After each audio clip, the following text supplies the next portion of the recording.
Magandang araw pala sa inyo.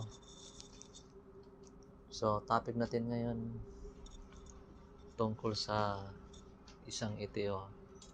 So, ang tanong natin, ano ba ang trabaho ng isang ETO o isang electrician sa barko?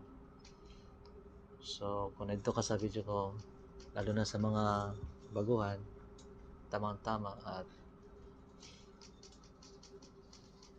sasabihin ko sa inyo sa mga iilan kung ano ang trabaho doon natin sa barko bilang isang electrician or isang ETO.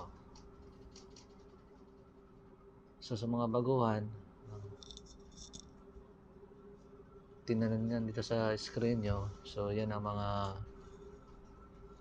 iilan sa mga responsibility ng isang ETO sa barko. Unang-una ay ang deck crane, provision crane, at saka engine room crane. So, mga kaliki, sa lahat ng barko, lahat ng crane na makikita nyo, kayo ang in charge yan. Especially sa electrical. So, kung hindi gumana yan, so kailangan yung puntahan para rectify kaagad, lalo na itong deck crane. So, pangalawa yung grab. So, sa isang barko, depende din yan, no?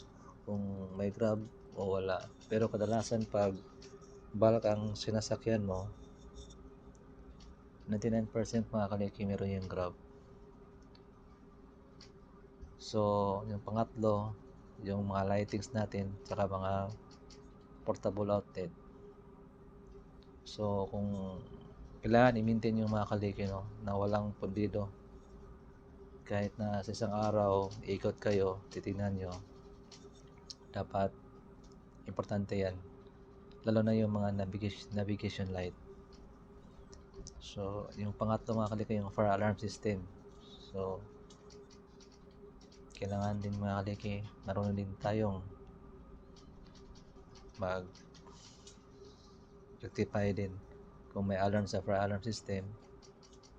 Marunong tayong mag-reset at marunong din tayong mag-testing. Sunod mga kaliki, yung electric generators. So, may apat tayong generator mga kaliki. Kasali na yan yung emergency generators. So, tatlong auxiliary natin nasa makina, pero depende din mga kaliki, may dalawa ding generators. Sunod mga kaliki, yung reefer machine, no? In-charge din tayo dyan.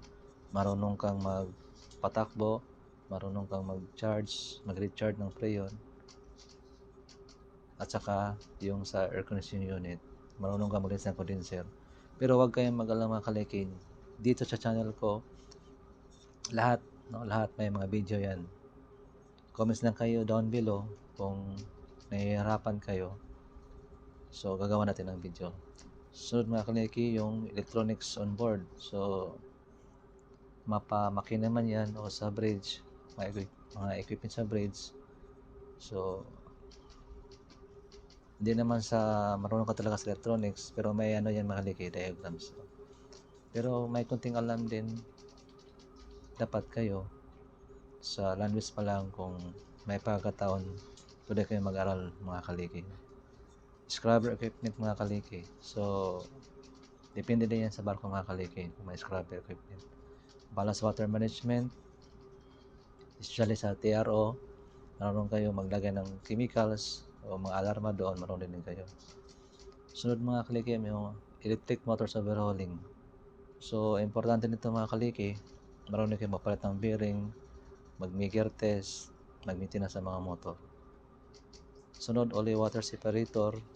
So, marunong kayo mag-simulation dyan kung paano magpalarma tuwing Sabado mga kaliki. Mga safety equipment like rescue boat, rifle. So, tuwing Sabado yung mga kaliki, chichikapin nyo yung mga battery, marunong kayo mapatakbo yan. Pero yung mga kaliki, gagawa tayo ng mga video niyan para hindi kayo mahirapan. Gal equipment mga kaliki, no? Yung lutuan ni Mayor.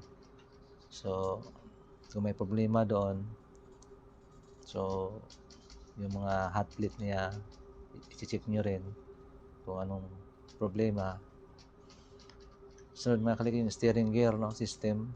So ito mga kaliki, marunong kayo magpa-alarma kung nasisira, so marunong din kayo mag-rectify. Sunod mga kaliki, yung mga alarm system. So lahat ng barko, mga alarm system, marunong din kayo magpa-alarma mga kaliki. Public address, kailangan gumagana yung mga kaliki.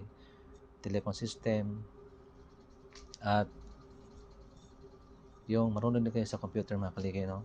Kasi yung iba kasi hindi na alam kung ano ang PMS.